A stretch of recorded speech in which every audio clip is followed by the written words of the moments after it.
আসসালামু আলাইকুম রহমতুল্লাহ। আহ, দেশ নেত্রী আপসহীন নেত্রী বেগম খালেদা খালেদা জিয়ার মৃত্যুর পরবর্তীতে বা মৃত্যু হওয়ার পর পর্যন্ত যেসব ঘটনা ঘটলো এগুলো নিয়ে একটু বিশ্লেষণ করি। সেটা হলো, দেশ নেত্রী বেগম খালেদা জিয়া হলো আপসহীন নেত্রী। তিনি কেবলমাত্র বিএনপিরই নেত্রী নন, তিনি বাংলাদেশের আপামর জনসাধারণ সবার নেত্রী।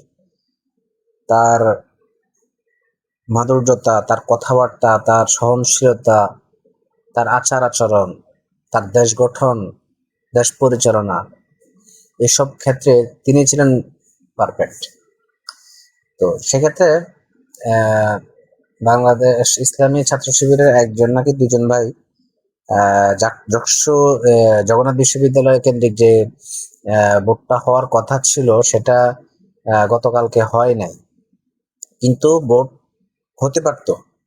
আজকে ওনার জানাজা হয়েছে। আজকে যদি নির্বাচনটা হতো তাহলে একটা হিসাব ছিল যে না, এটা কারণে স্থগিত করা হলো। যাই হোক, এরপর জগন্নাথ বিশ্ববিদ্যালয়ের সাধারণ ছাত্র যারা আছে তারাও খুব প্রকাশ করেছিলেন।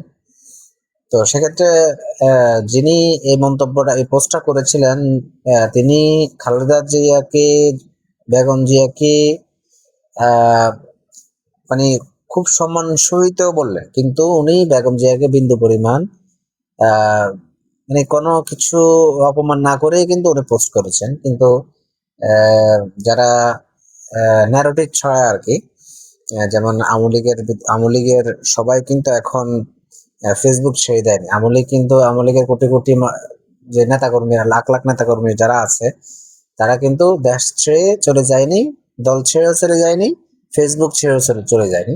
তো তাদের অসংখ্য বট আইডি আছে, অসংখ্য, হাজার হাজার লক্ষ লক্ষ বট আইডি ওদের আছে।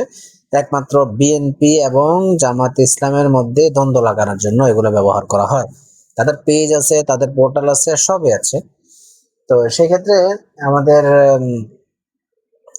যে শিবিরের যে ভাইটি পোস্টটা করেছিলেন, তো ছাত্রলীগের আর মানে যারা আছে আর কি, তারা ওই পোস্ট দেখাইয়া কিন্তু অনেকগুলো মন্তব্য করলো। ওরা বললো যে দেখেন, খালেদা জিয়াকে নিয়ে কারা নোংরামি করে, কিন্তু খালেদা জিয়ার ব্যাপারে কোনো কিছুই বলেনি।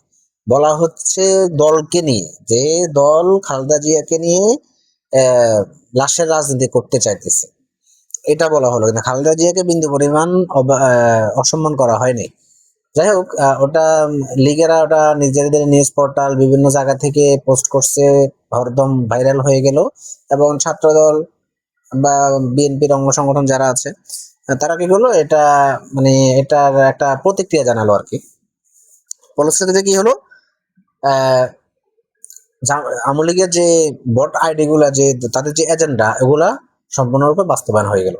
একমাত্র বেগম খালেদা জিয়ার মৃত্যুটা হলো আওয়ামী লীগের কারণে। হ্যাঁ, ওনাকে নিয়ে মকারে করা হলো, ওনাকে অসুস্থ করে দেওয়া হলো, ওনাকে কৃত্রিম ইনজেকশন দিয়ে ওনাকে ধীরে ধীরে অসুস্থ করে দেওয়া হলো, পঙ্গু করে দেওয়া হলো ওনাকে। হাসিনাই করছে এগুলো। কিন্তু ওনার বারবার আবেদন করা হলো যে ওনাকে আহ, বাইরে কোথাও নিয়ে যাওয়ার জন্য, কিন্তু শেখ হাসিনা, সে জালিম ফ্যাসিস্ট সরকার নিতে দেয়নি। এখন আওয়ামী লীগ মায়া কান্না করানোর জন্য সিম্পিতি নিচ্ছে, ওই যে ওগুলা ঢাকার জন্য। আর জামাত শিবিরের দুই একজনের পোস্ট সামনে আয় না, ওগুলা টোটালি ধামাচাপা দেওয়ার চেষ্টা করছে। এবং বিএনপির ভাইরা, ওরা কি করে, বিএনপির অধিকাংশ হলো অল্প শিক্ষিত, খুব নাম কষ্টে শিক্ষিত। ওরা এখন ফেসবুক চালায়, অনেক ভালো ফেসবুক চালাতে পারে। তো তারা কি কি মনে করে, ওগুলা কোনো যাচাই বাছাই ছাড়া ওরা এগুলা পোস্ট করে, শেয়ার করে, মন্তব্য করে, উড়াধুরা আর কি। তার মানে বিএনপি এবং জামাতের মধ্যে যে দ্বন্দ্ব লাগানোর জন্য আওয়ামী লীগ বসে নেই, সেটা বিএনপি বুঝতেছে না। জামাত বুঝলেও বিএনপি টোটালি বুঝতেছে না, বিএনপি নেতা কর্মী যারা আছে ওটা বুঝতেছে না। এটা বুঝতে পারবে পরবর্তীতে। তো কথা হলো, এই ঘটনাকে কেন্দ্র করে জামাত, আমি আমার যতটুকু জানা মতে, আপনারা দেখবেন যে বেগম খালেদা জিয়ার মৃত্যুর পরবর্তীতে জামাত শিবিরের যতগুলো নেতা কর্মী আছে, আহ, সবাই যারা স্থানীয় দায়িত্বশীল আছে, তারাও কিন্তু খুব গভীরভাবে শোক জানাচ্ছে এবং মন থেকে দোয়া করছে। কেননা উনি ছিলেন সবার খালেদা জিয়া, একমাত্র বিএনপির নয়। বিএনপির বাইরে এটা বোঝা উচিত যে অন্ততপক্ষে জামাত এবং শিবিরের লোকেরা এসব হীন কর্মকাণ্ডের সাথে হয়তো দুই একজন থাকতে পারে, কিন্তু অন্যথায় এই দুই একজনের কারণে পুরো দল পুরো গোষ্ঠীকে এইভাবে ওরা যেভাবে কুরুচিপূর্ণ মন্তব্য করতেছে বিএনপির ভাইরা, এগুলা আসলে অনুচিত। ওদের বোঝা উচিত আমলিক বসে নাই।